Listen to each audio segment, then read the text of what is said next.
Time to hang fly mops on the mineral feeders and get them filled up for the summer. Let's get to it.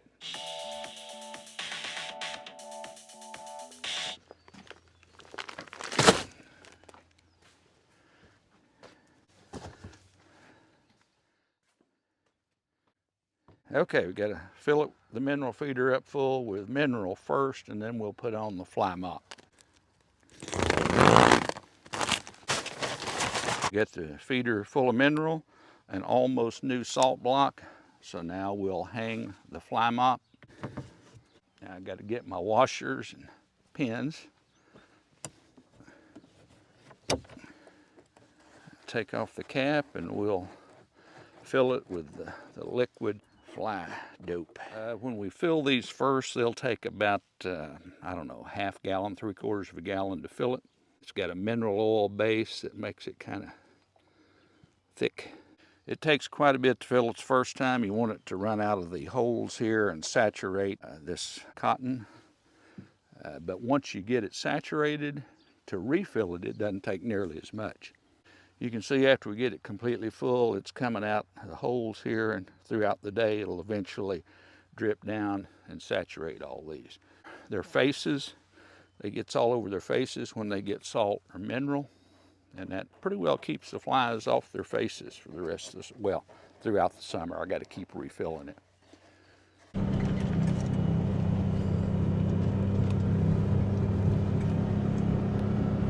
While we're down at the creek place putting out mineral and fly mops, I've got a cow, black white-faced cow that yesterday was, I thought maybe gonna have a calf then, so got to check on her and make sure she's all right. This is the black white-faced cow that I've been thinking was gonna calve every morning for the last 3 or 4 days. No calf yet today.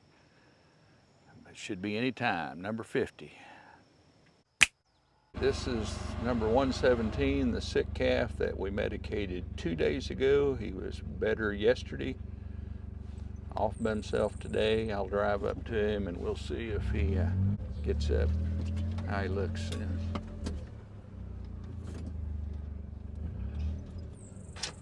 Yep, stretching, that's good. He's better. Still a little off, but he's much better. We did a short a few weeks ago about the Temple Grandin method of handling livestock, and I'm hanging some rubber mats in an area where it seems like the cattle always just start turning around.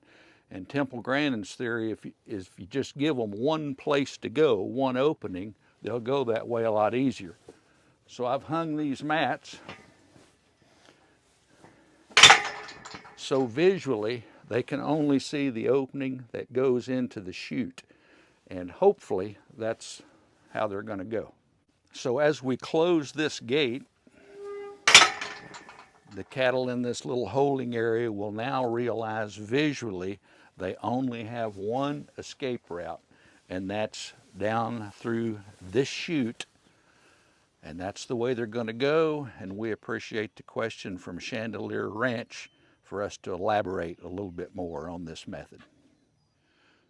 I usually get my diesel filled up in this transfer tank instead of having a bulk tank. I don't really use enough diesel throughout the year to justify a bulk tank, but I was always sliding this on my hay forks by hand, and it would still slide around.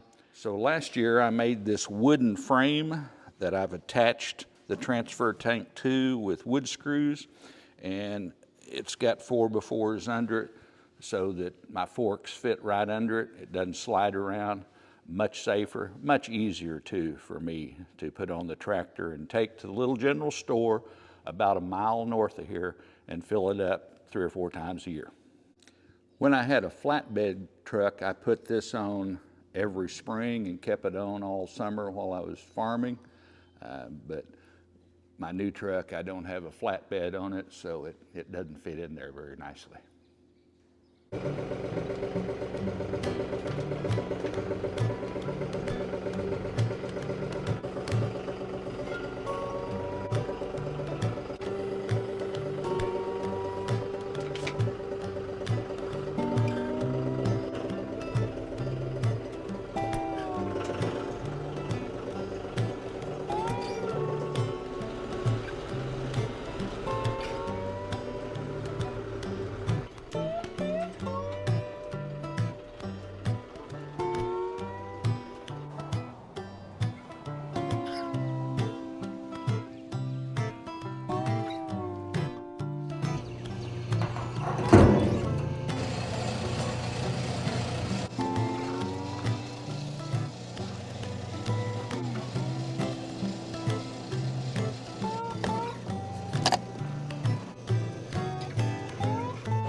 $3.35 on diesel and $50 on gas.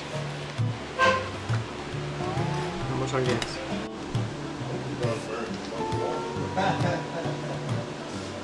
Okay, what do you got there, Stephanie? Strawberry pie and sourdough bread and sandwiches. All right. What are you doing today?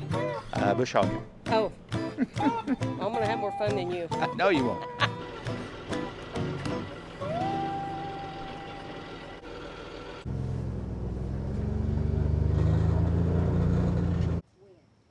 While we're out looking for the half white-faced cow, we wandered upon this number 89 red cow with a brand new baby. So I was suspecting the white-faced to calve first, but once again I was wrong.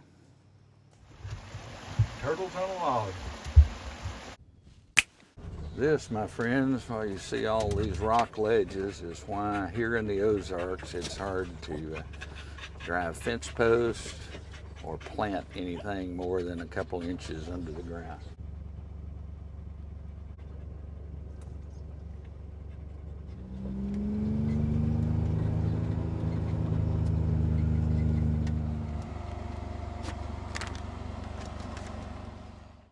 Every time I see a cow eating leaves, I'm reminded of my dad telling the story about the fact that it was so dry in 1952, 3 and 4, that he would go out every morning and saw down a tree just so the cows would have some forage to eat throughout the day. And he said it wouldn't take but a couple of hours for them to clean it up.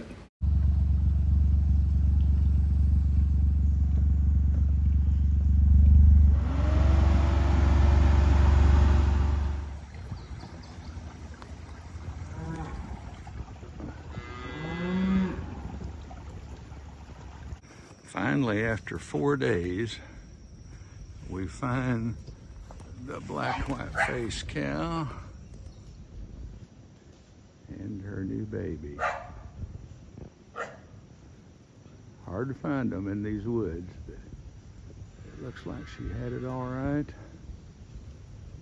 They're together.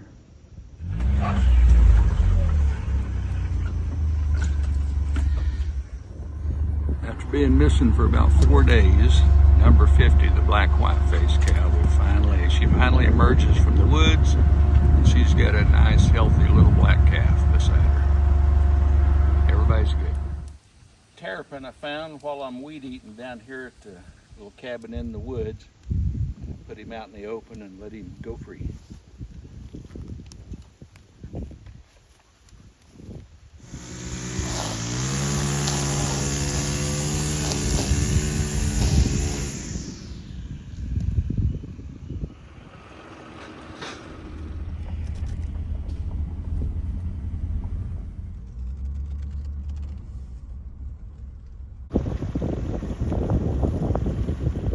Brought the little tractor over to the last place that we're going to purchase hay from this year. We should have all we need after this.